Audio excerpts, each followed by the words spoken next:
Middle east में 40 fighter jet तैनात कर दिए गए हैं, लेकिन फिर भी ईरान के हमलों से जहाजों को अमेरिका नहीं बचा पाया है। दुश्मन के 4 जहाजों को ईरान ने ध्वस्त कर दिया है, वो भी तब जब अमेरिकी सेना अपने 40 से ज्यादा फाइटर जेट लेकर उन्हें बचा रही थी। वहीं सऊदी अरब ने जंग की शुरुआत में ही करीब 2800 पैट्रियट मिसाइलें दाग दी हैं।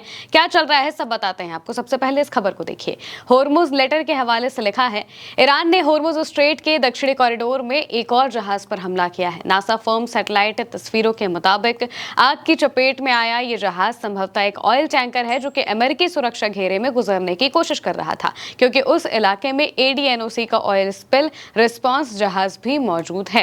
इस जहाज के गुजरने के दौरान लगभग 25 से 40 अमेरिकी फाइटर जेट और कई E-3G और E-2D अवॉक्स प्लेन उसे सुरक्षा दे रहे थे। फिर भी ये सुरक्षा उसे सुरक्षित निकालने के लिए काफी नहीं थी, यानी कि अमेरिका अपने जहाजों के जरिए ओमान के कॉरिडोर से अपने फाइटर जेट्स के जरिए ओमान के कॉरिडोर से जहाजों को निकालने की कोशिश कर रहा है, और यहाँ पर वो उन्हें सिक्योरिटी दे रहा है, सुरक्षा दे रहा है, ताकि उस पर हमला ना हो पाए। लेकिन फिर भी वो इन जहाजों को बचा नहीं पाता है और जहाज पर हमला हो जाता है, जिससे उसमें आग लग जाती है। सिर्फ एक जहाज नहीं, बल्कि और भी जहाजों की ऐसी ही खबरें सामने आ रही हैं। होर्मुज लेटर के हवाले से लिखा है कि UAE की सरकारी तेल कंपनी ADNOC का कहना है कि इस हफ्ते होर्मुज स्ट्रेट से गुजरते समय उसके 3 जहाजों पर ईरान ने सीधे मिसाइल और ड्रोन से हमला किया है। कंपनी ने यह भी बताया कि युद्ध शुरू होने के बाद से अब तक कुल 15 जहाजों पर हमले हो चुके हैं।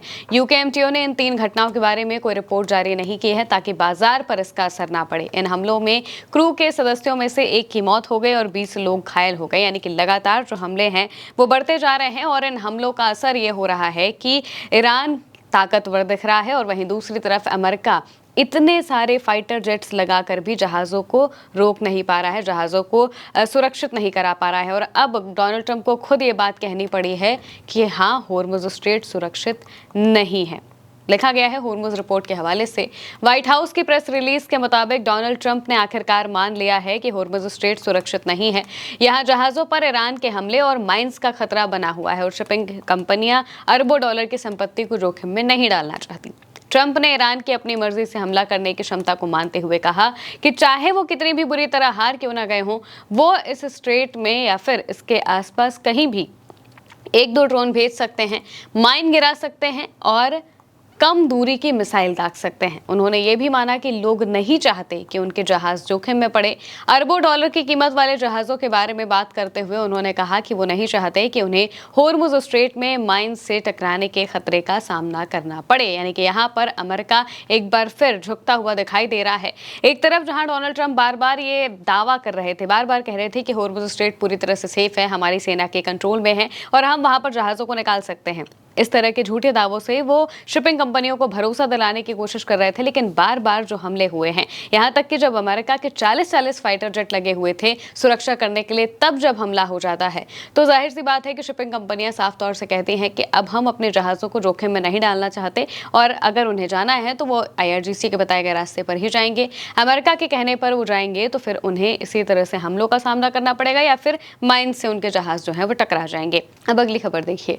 होर्मुज लेटर के हवाले से लिखा है, CSIS के हवाले से रॉयटर्स की रिपोर्ट के मुताबिक ईरान के साथ लड़ाई के शुरुआती 38 दिनों में सऊदी अरब ने अपने 2800 US पेट्रियट PAC-3 इंटरसेप्टर्स के स्टॉक का 86% इस्तेमाल कर लिया, जिससे अप्रैल तक उसके पास सिर्फ 400 इंटरसेप्टर ही बचे हैं। यानी कि जो सऊदी अरब है उसके पास करीब 2800 के आसपास इंटरसेप्टर थे, जिसमें से 2400 का वो इस्तेमाल पहले ही कर चुका है, और सिर्फ 400 के आसपास इंटरसेप्टर उसके पास अप्रैल में बचे, जिसका मतलब ये है कि उन्हें बहुत बुरी तरह से ईरान के हमलों से बचने के लिए अब उनके पास जो इंटरसेप्टर है वो भी नहीं बचे हैं।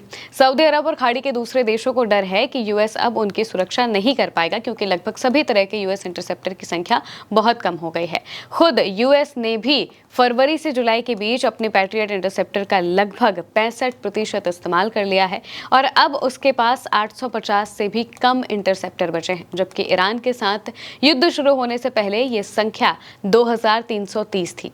यही मुख्य वजह है कि सऊदी अरब, तुर्की और पाकिस्तान के बीच नेटो की तर्ज पर मक्का जॉइंट डिफेंस एग्रीमेंट भी हो रहा है, यानी कि अपनी सुरक्षा के लिए अब वो दूसरे देशों की तरफ देखने लगे हैं। सऊदी अरब की अगर बात करें तो वो चाहते हैं कि दूसरे देश उनकी रक्षा करें और इसी वजह से यहाँ पर ये चीजें होते हुए दिखाई दे रही हैं। करंट रिपोर्ट के हवाले से एक और खबर है जो ये बता रही है कि कैसे मिडिल ईस्ट के रीजन में लगातार जो हमले हैं वो जारी हैं और अलग अलग देशों में रीजनल जो कॉन्फ्लिक्ट है वो बढ़ने लगा है।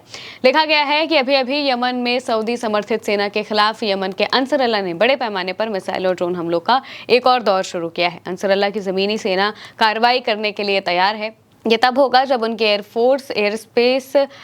स्पेस फोर्स सऊदी समर्थित सेना को और कमजोर कर देगी और उन्हें भारी नुकसान पहुंचाएगी। एक दिन पहले भी यमन की तरफ से हमला किया गया था। सऊदी समर्थित जो सरकार है उसके सैनिकों पर हमला किया गया था, सैनिक अड्डों पर हमला किया गया था, जिससे करीब 58 सैनिकों के जान जाने की बात जो है वो कही जा रही है। वहीं सऊदी अरब पर हुए हमले की वजह से करीब 11 लोग घायल हुए थे। यानी कि यहाँ पर यमन ने एक बार फिर उस हमले को दोहराया और सैनिक अड्डों पर अटैक किया है और वो लगातार सऊदी समर्थित जो सेना है उसे कमजोर करने की कोशिश कर रहे हैं ताकि वो वापस से कोई बड़ा हमला कर सकें और इसके बाद उन्हें झुका सकें या फिर जो हूती संगठनों के खिलाफ जो प्लान्स चल रहे हैं उन प्लान को ध्वस्त कर सके।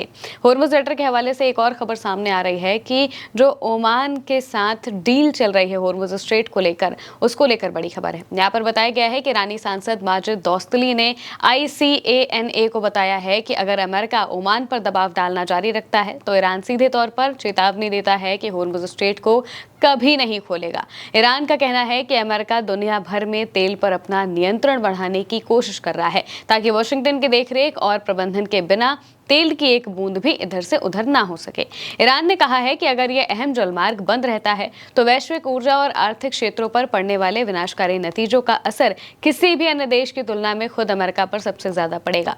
ईरान का आरोप है कि वाशिंगटन अपनी दबाव वाली नीतियों के कारण इस रास्ते को फिर से खोलने से रोक रहा है, जबकि इसे कानूनी नियमों और इस्लामिक रिपब्लिक और ओमान के बीच हुए समझौते के आधार पर खोला जाना चाहिए। यानी कि अगर स्ट्रेट ऑफ हॉर्मुज़ खुलेगा तो वो सिर्फ और सिर्फ ईरान के कहने पर खुलेगा, सिर्फ और सिर्फ ईरान जब बताएगा तब खुलेगा। और तो और अगर अमेरिका इसमें घुसने की कोशिश करेगा, ओमान पर प्रेशर बनाएगा ताकि कोई डील हो सके, स्ट्रेट ऑफ हॉर्मुज़ को लेकर कोई डील हो सके, तो जाहिर सी बात है कि ईरान उस डील को भी ध्वस्त कर देगा और इसके साथ में हॉर्मुज़ स्ट्रेट को भी पूरी तरह से बंद कर देगा। अभी मौजूदा वक्त में IRGC से बात कर जहाज निकल सकते हैं, लेकिन अगर अमेरिका ज़्यादा इसमें आने की कोशिश करेगा तो जाहिर सी बात है कि ये रास्ता भी उसके लिए बंद हो जाएगा। और अब तो अमेरिका ने खुद कह दिया है कि हॉर्मुज़ स्ट्रेट सेफ नहीं है जहाज़ों के लिए, तो अब उन्हें अगर जाना है तो उन्हें IRGC का ही इस्तेमाल करना पड़ेगा, वरना तो उन्हें हमले झेलने पड़ जाएंगे। और यहाँ तक सबसे बड़ी बात तो यही है कि इतने सारे हमलों के बाद, या फिर यूँ कहा जाए कि इतने सारे जहाज़ों के होते हुए जब ईरान हमला कर रहा है तो ये बहुत बड़ी बात है।